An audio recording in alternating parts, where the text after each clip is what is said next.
Again, welcome to our second session of geography didactics. Those that are doing geography didactics, that we call the Geod11 as well. So I usually like to start with the definition of the term didactics itself of geography. What does it mean by didactics of geography?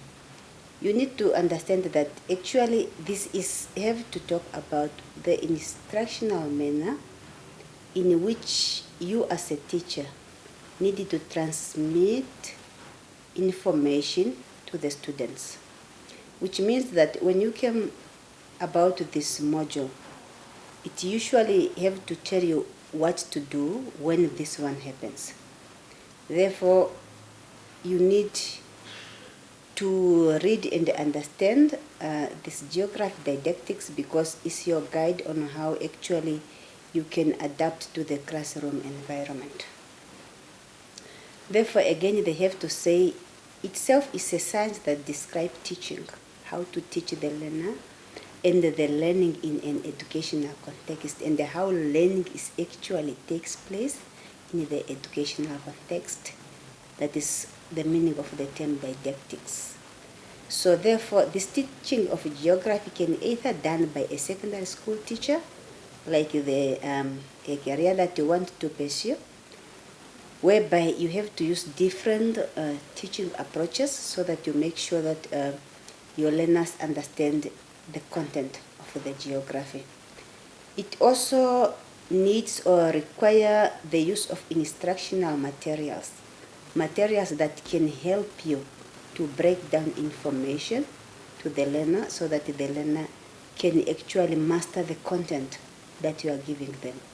If you have to make use of the visual media, for example, or the visual aid, the audio aid, make use of the poster, whatever that you have to use, those are the instructional material that one needs to use. So, in short, so now we need to look in some of the topics to prepare for examination, because when you take that study guide of yours, it's having it have to analyze a lot of information that of what to do when you are actually in the classroom environment, more specifically when you have to teach geography. So these are some of the topics now that you need to prepare, because they are in broad, but I decided to shorten only the important things that you need to look at. So point number one, look at the teaching material that you need to use in a geography class. And if you go in your booklet, you will find them, that information given to you that have to stipulate how you should use this teaching material and what teaching material you can able to use to teach a specific topic. For example, maybe plate tectonic. What do you need to teach the plate tectonic? Is it a textbook? Is it a video clip? Whatever the case might be. If you now happen to have this material, it have to explain further to you how can you use it now to make the learners acquire or master the information that you are breaking down to them. So that is now the teaching material in general, which means that in this case here, you can expect a question that might ask you what teaching material that you can use to teach a geography subject, or a specific topic that they have to give you. Maybe what teaching material can you use to teach, for example, river process? Then now it means that whenever you came across with the topic, you will find some of the topic that they pick out, and they have to pick the material for you. They also have to show you how you can use such a material or teaching material to teach that specific topic. In the same time, again, as we have to teach our learner, we have either to praise them for their good achievement. We have to criticize them either on their poor performing, their misbehaving. So that's the fourth. And all those things we have to do them so that we can improve their learning efforts. We need to improve the performance of the learner. Now, that book of yours also, it have to tell you that, okay, fine, if you want to improve the learning effort, for example, and you need to praise your learner when they do this and do that, you need to do this so that you can boost up their morale. If they have to do this is a method you can go about it, criticize it in the way that it is so constructive that they can also able to learn on their mistake and improve on their learning again. So all those things are also explained in your study guide. On top of that, we need to look at the different approaches to assessment. When we have to teach our learner, of course, we need to assess them. But now we are having different approaches on how to go and to do about it. But these approaches as well, they are having now their advantage and their disadvantage or their limitation. The good things of using the one over the other, as well as the bad things when you have to use one for other. For example, let me say maybe you are having, you say it's a learner-centered approach that you need to teach learners so that then you are going to assess or to record what they learn so far at the end of the lesson. Make sure that that method is also having its good effect and its negative impact at the same time. So on top of that, we are not just teaching geography in general. There are aims why we have to teach geography. As a geography teacher, you yourself also you need to know at least the general one, the worldwide known one. That's why we have to call them the general aims of teaching geography. Why do I have to teach geography? You can now, maybe you are having a certain reason of why you want to teach geography, but if you can close to this one as well, that the worldwide have to give to us, you are going to understand it from the other people's perspectives, that we need to teach geography so that we can achieve A, B, C, and D. So that's the fourth. Therefore, always make sure that you know the aim of teaching geography, because it is not proper when I have to ask the examination and you are a geography learner and I ask you what are the aim of teaching geography, and you have to leave the question blank. You cannot answer it at all. Now one have to wonder, why do a student have to take up the course if they do not either know the aim of teaching the subject? So at the same time, again, you need to understand or to know the teaching strategy that can be used so that you can use different topics in geography. Plate tectonics, what can you use so that you can make your learner understand at the end of the day?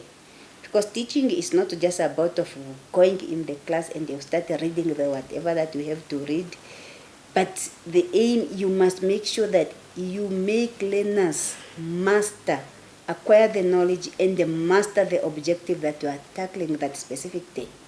So that that learner, even one have to ask what causes an earthquake or a volcano from a brink of an eye, a learner can able to tell what causes that, because they master the information. At the same time, you, for example, use a visual aid as a teaching aid, and the learner now have to see. So when people have to say an earthquake, this is what happened, this is how an earthquake is named, or this is a volcano, and this is how it happens. So now we need to know the teaching strategies. What can we use now so that we can teach all the different types of topics in geography? And remember, the aim here is to make our learners master the content. Otherwise, our teaching will be meaningless. So again, it will be easier for you as a teacher, because you are not only improving the performance of the learner, but at least you are changing a life of one or two that might not be at the stage if you could not be their teacher. Be a teacher that have to be remembered on the work that you have to do to your learner or your student while you're still a teacher. Then we continue. We know that, for example, it's not only in Namibia, but I have to say Namibia is a country that is having a diversity, multicultural nation, or the rainbow nation, one can call it like that. Now, you will find now these different types of kids in your specific classroom environment. Now, what should you do now to accommodate this multicultural learning? People from different backgrounds. Which way can you able to use so that you can able to teach kids from, for example, Shivambo speaking kids, the Herero kids, for example, the Damaranama kids, and so does the fourth.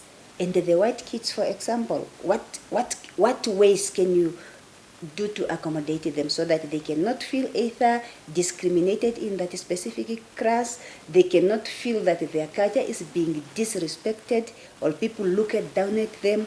What ways you should use now? As a teacher, you must know how to accommodate these multicultural learnings. Then we came now at the scheme of work. It's something that I like mostly either to put it on their assignment, on your examination, and you will find a well-preparing student who is prepared to become a teacher, and a person do not know how to draw up or to plan a scheme of work. Which means now, if you now have to draw up your scheme of work, make sure that you have the topic. You have to make a table that is having the rows and the columns, whereby you have topics.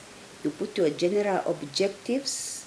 Your general objectives, for example, is those, if you take your syllabi or your syllabi, that have tell you that learner will understand this, which is an overview objective of what the learner is supposed to understand at the end of the whole topic when you are done, or the whole chapter when you are done teaching it. On the other one, you have to put the specific objective. Specific objective are now the crucial one, simple because the learners, they must able to understand at the end of the lesson what is being covered on the lesson. Simple because that is where they have to be assessed either when they are writing their test or they are writing the examination. Then the other following things that you need to put on the scheme of work is the number of period that you have to teach a specific objective. Because you cannot take 5 objectives, for example, and you have to say, I will teach them in 5 days, because some of the topic are longer, others are shorter. For example, maybe objective have a specific objective have just to say differentiate between the whatever. That one is just need half or 15 minutes of your teaching period. So then again at the end of the day, you have to put, for example, the a place where the person who have to control your work have to sign, and the date of completion. When do you plan to complete this work? That is how a scheme of work should be designed. So you add to some of those one. Remember there I just put for you a topic, a general objective, specific objective, but make a column of period allocation per objective, the signature control, and the day for that you have to complete your work. That is how you can design or you can plan your scheme of work. And remember, in your examination, I can give you the specific objective and the general objective, actually a part of that syllabus that I want you to plan your scheme of work. Then it usually have to come as the appendix, either whatever number I have to give it. then you now need to use it, then you design or you plan for the whole scheme of work for a specific term, for example. But make sure that you also have to add the things that I have to ask you so that you can acquire all the hallmarks. Again, at the same time, when we have now to design our scheme of work, we need also to know the skills that a geography needed to promote. So geography actually, they need to promote the development of different skills, deeper learning, understanding, because we need to analyze and interpret phenomena as they have to happen. We need to reason by critically ask and answer the question of why this one have to happen if this one is like this. So those learning and the different thinking skills, they are nicely being covered there on your booklet. So make sure that you have to acquaint yourself with them so that you can understand now that if I have now to study or to teach geography, what development skills does it promote? What at the type, how does it going to help me to reason with the things that are happening in the environment, for example? So again, at the same time, look also at the principles and their practical application that can maintain a good discipline in a geography class. What do you need at hand? What practical example you need to apply there so that you can make your geography class a very successful class and a well-disciplined one, whereby your environment can also be conducive to each and every learner. At the same time, again, a geography class, there are some features that one can need to use so that you can support a geography classroom environment. This usually have to do with your teaching material. For example, one entire class is your class inviting. Does it have to show that it's a geography class? Do, for example, have maps that have to show different types of things on Earth? Do you have a political map, for example, that have to show, for example, the boundary of regions in Namibia, or Namibia related to other African country, it is neighboring state? Do you have maps that have to show us maybe the main continents in the world?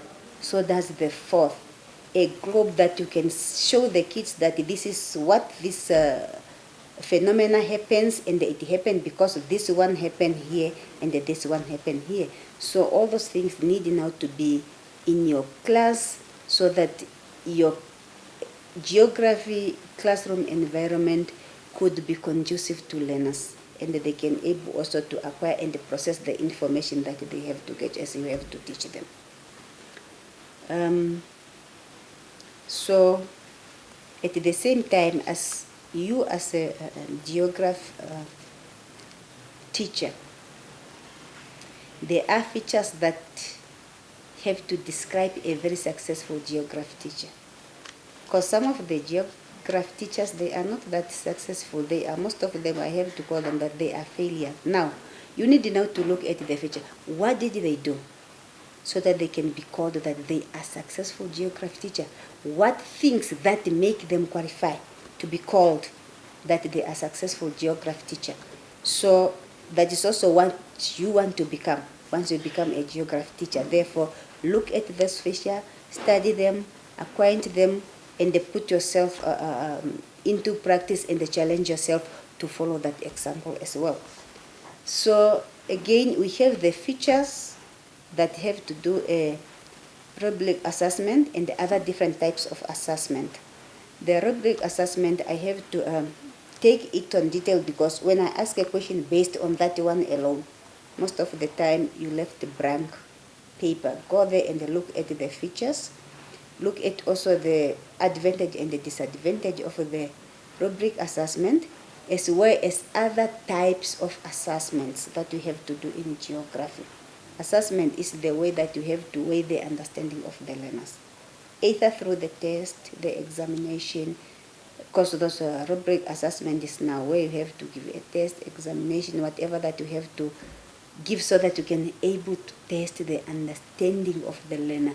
Look at them, be able to know the advantage and the limitation of this type of assessment so that you can able to choose the best one that you can use so that you can qualify to be a successful geography teacher.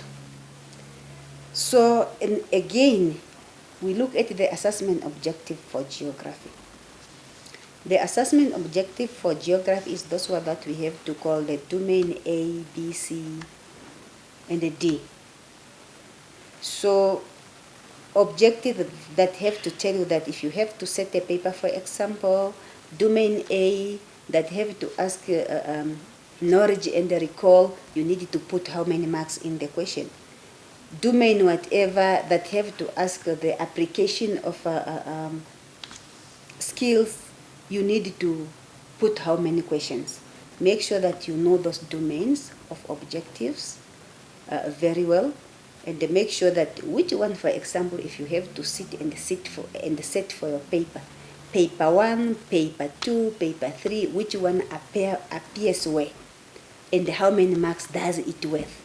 Make sure you understand those assessment objectives for geography.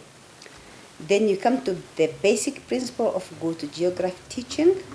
It's a question also that I like most to ask. Be it most of the time you find it in your assignment, you find it in your examination. It's usually hard for me to miss that question. That's why it's a question that having the holistic environment, learner to move from the noun to the unknown, and so does the fourth, if you are not to know what am I talking about. So again, with the Namibian constitution that have to protect too much the rights of the children, and in the class you do not know exactly really what to do with the naughty one. Corporal punishment is taken away. You cannot touch them. They are protected. And it's now your right that they have to run over your head so that they can make sure that they make a situation difficult for you. So now, there are now an alternative that is being provided of what to do now. If a learner now misbehave, and then now you are not allowed to touch the learner or to whip the learner, what else should you do to discipline that learner, to make that learner study and do the homework that he or she do not want to do? So you should now go and visit these alternatives. I see they are very, very important because it's the only weapon now that we can use so that we can get out what we have to put in those learners, because corporal punishment is out of question. So acquaint yourself with those alternatives, read, study, and understand them. Then you come to the topic that might be contained in an effective geography subject policy. So those topics, is usually when you look at them, it just have to do with the administration. You put them in your subject, in your geography subject policy, so that you can able now to teach geography and do other activity as well at the same time. So I decided now to put some of them here because even in the when I ask that question, even on the assignment, you will find people have no idea what to do. So the subject policy now is actually the policy that have to outline the methods and the approaches, ways and the approaches that the school should advocate, so that you can able now to teach any subject. Here now we have to discuss the geography. So the subject policy should discuss and give the guidelines of what to do. For example, you should have the aims and the objective of school geography. Those one you can make use of your syllabus, you can get some of them there. The aims and the objective of geography teachings, the teaching environment itself, how does it should be, so that it can best fit each and every learner, be it the physically challenged or the mentally challenged one. Once they come in your class now, teaching environment, what should you do now so that you can cater for each and everybody and you cannot leave or left any kid out. We have to continue. In it, you have to put your field work, your practical work that you want to take, the assignment or project that you have to give to the kids and assess at the end of the day, so that like the smaller grade 8 to 9, or let me say grade 5 to 9 project that they can do in the assignment, so that they can also continue, contribute to their continuous assessment for them to pass the subject well. You have to lay around the how are you going to use your teaching aids or your teaching materials. You have to show it there when you have to do your policy, because you usually have to design this policy when you have the neared main document of the geography policy. Then you have to take yours. The note taking and the note making by the learners, you also have to look at it. Is it benefiting or is it a waste of time when you have to lay it in your own internal? Because the geography subject policy, the one that you have to take out here, the guideline, is your internal one. It's not the neared one. The control of notebooks are the learners taking their notes, and so does the fourth. So for the thing that you need to put in at the end of the day, the thing that you actually put on your your subject policy, you must monitor to make sure that they are really taking place. Amount of work that you need to give to the learner, testing method and the frequency, how does it have to, time period that you have to pass from one test to another, for example, because you cannot just assess the learner every day, test. You must mix both of them. The scheme of work that I have to say, you should know how to design it, and make sure that you have to prepare it, because you need to allocate right period on the right objective. The subject meetings, so that you can able to see what to discuss, how to improve, and so does the fourth. Across curricular activities, for example, whereby maybe you need to do where you have to do maybe to create the learning clubs for the learner, and the other activity that have to relate not only to geography but to other different subjects as well, like sports. How are you going to accommodate your kids when it comes to the cross curricular activity? So again, now out of the scheme of work, usually I might ask you to prepare a lesson plan. Lesson plan could be that what you prepare daily, or it could be a weekly thing, whereby remember that a lesson plan is an important tool, because you cannot go in the class without preparing. It will going to be a mess. So therefore, as a teacher, you need to prepare yourself. You can now do it, as I said, either on the daily basis or on a weekly basis.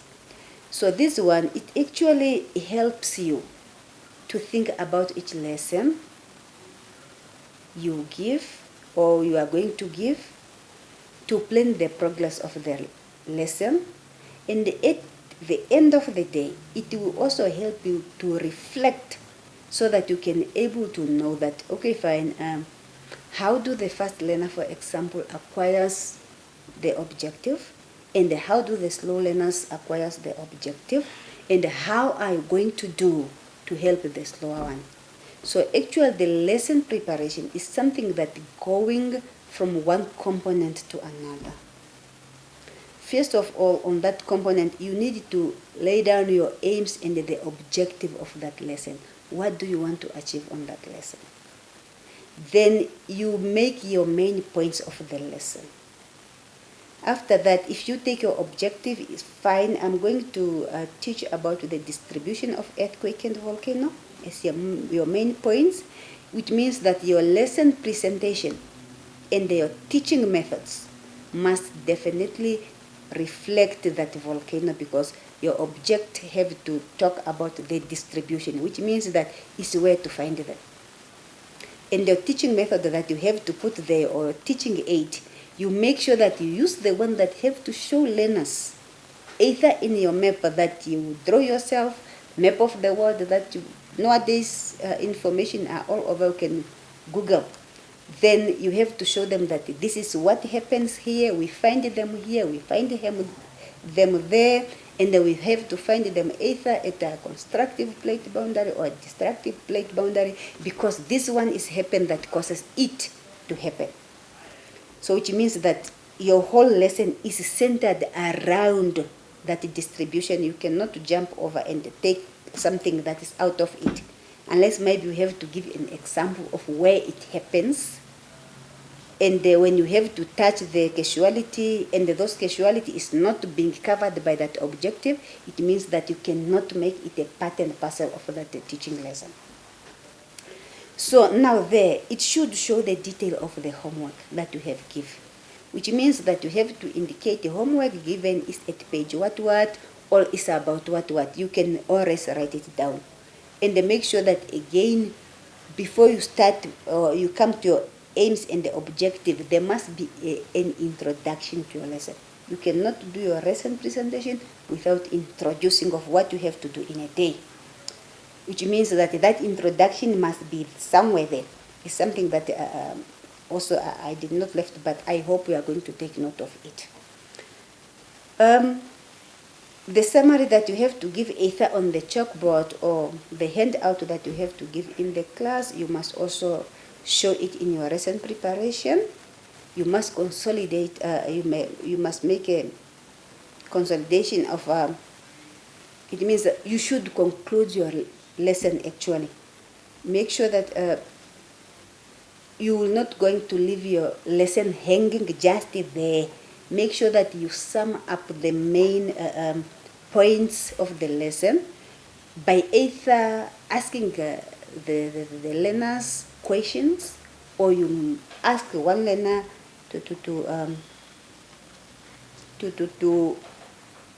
you ask one learner to sum up for you what you did in the day, because you cannot just say conclusion, then you are not putting anything.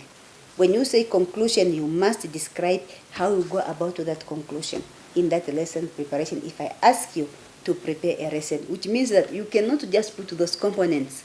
You must have those components, and at the same time, you must describe how you should do each components. A reflection, for example, is what now you see after you teach your lesson. What did your learner accomplish? What did they achieve? How do the fast learner acquires the content, and how do the slow learner acquired the content? And then now, what are you going to do now for the slow learner, for example, who did not acquire the content, or they acquire it but not as well as the as the fast learner?